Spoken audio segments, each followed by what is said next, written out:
Hello students, I am Akshata from SPM Polytechnic Kumte.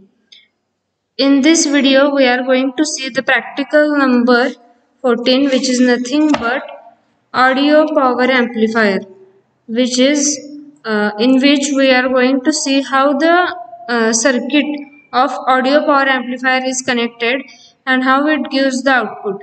Okay, first one we will see the component of this circuit. यामध्ये आपण काय केलेलं आहे तर audio power amplifier आपण पाहत आहोत. यामध्ये आपण एक लाऊडस्पीकर कनेक्ट केलेला आहे. इथे हा लाऊडस्पीकर आहे. त्यानंतर आपण हे सिम्युलेशन मध्ये रन करत आहोत. त्यामुळे आपण डायरेक्ट त्याला आवाज देऊ शकत नसल्यामुळे मी इथे इनपुटला एक सिग्नल दिलेला आहे जे आपलं नॉर्मल साइन वेव्ह आहे आणि ती साइन वेव्ह मी इनपुट म्हणून दिलेली आहे. आपण त्याला ऑडिओ इनपुट सुद्धा देऊ शकतो जेव्हा आपण हे सर्किट प्रॅक्टिकली बिल्ड करतो तेव्हा. ओके, त्यानंतर इथे आपण एक capacitor input coupling capacitor use केलेला आहे. तो आहे 1 मायक्रोफॅरड C1. हे जे दोन रेजिस्टर आहेत ते व्होल्टेज डिवायडर रेजिस्टर. R1 आहे 68 किलो ओहम, R2 आहे 12 किलो ओहम, R3 आहे 1.5 किलो ओहम आणि R4 आहे 470 ओहम. इथे ट्रान्झिस्टर आपण यूज केलेला आहे 2N1711. हा ट्रान्झिस्टर आहे NPN. Okay, NPN transistor use केलेला आहे. C2 आहे तो कपलिंग कॅपॅसिटर, तो आहे 1 मायक्रोफॅरडचा. 1 मायक्रोफॅरडचा आउटपुट कपलिंग कॅपॅसिटर यूज केलेला आहे. एमिटर बायपास कॅपॅसिटर आहे 10 मायक्रोफॅरड आणि आपण हे काय केलेलं आहे एमिटर बायपास करण्यासाठी हे कॅपॅसिटर यूज केलेलं आहे. अशा पद्धतीने आपण हे काय केलेलं आहे सर्किट कनेक्शन केलेले आहेत. ओके,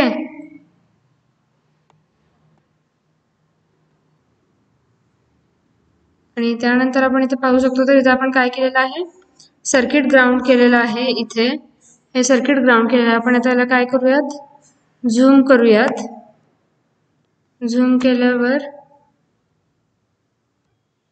ओके सर्किट असं दिसेल आणि यामध्ये आपण हे ग्राउंड केलेलं आहे. इथे आता मी काय करणार आहे इथे इनपुट एक सिग्नल देणार आहे आणि त्या सिग्नलच्या एम्प्लिट्यूड नुसार आपल्याला काय होईल आवाज आपल्याला ऐकू येईल. म्हणजे आपल्याला इथे काय बघायचं आहे तर फक्त दिलेलं इनपुट किती आहे आणि output voltage. Okay, input voltage किती दिलेलं आहे आणि आउटपुट व्होल्टेज किती आहे हे आपल्याला इथे बघायचं आहे. याच्या रीडिंग घ्यायचे आहेत.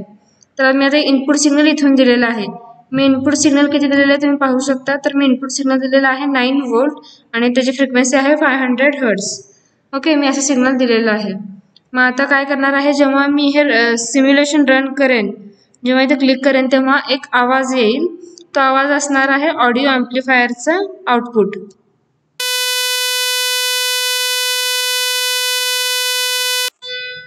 हा आता जो आवाज आलेला होता तो होता ऑडिओ एम्प्लिफायरचा आउटपुट होता. म्हणजे आपल्याला तो आवाज आला होता स्पीकर मधून.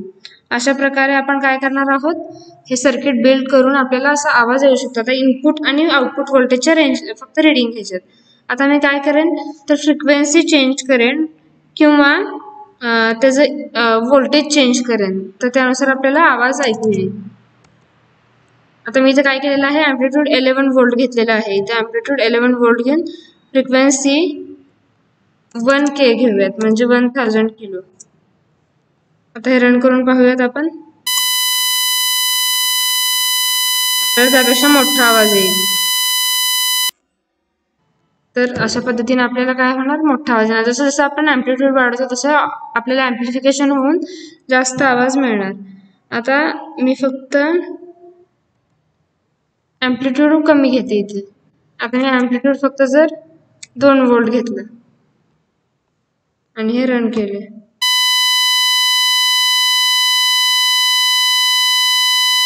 आपल्याला काय होणार आहे आवाज कमी मिळणार आहे. अशा पद्धतीने मी दिलेल्या इनपुट सिग्नलचं एम्प्लिफिकेशन होऊन आपल्याला आउटपुटला मिळणार आहे. आपण रीडिंग घेऊयात. रीडिंग घेण्यासाठी मी इथं एक प्रोब सुद्धा कनेक्ट करू शकते ज्यामुळे मला इथे काय मिळेल व्होल्टेज किती आहे ते कळेल. ओके, मी इथे जर असं प्रोब कनेक्ट केला तर मला इथे किती व्होल्टेज मिळतं ते कळेल. आता मी हे जेव्हा रन करून तर मला इथे आउटपुट व्होल्टेज दिसतं.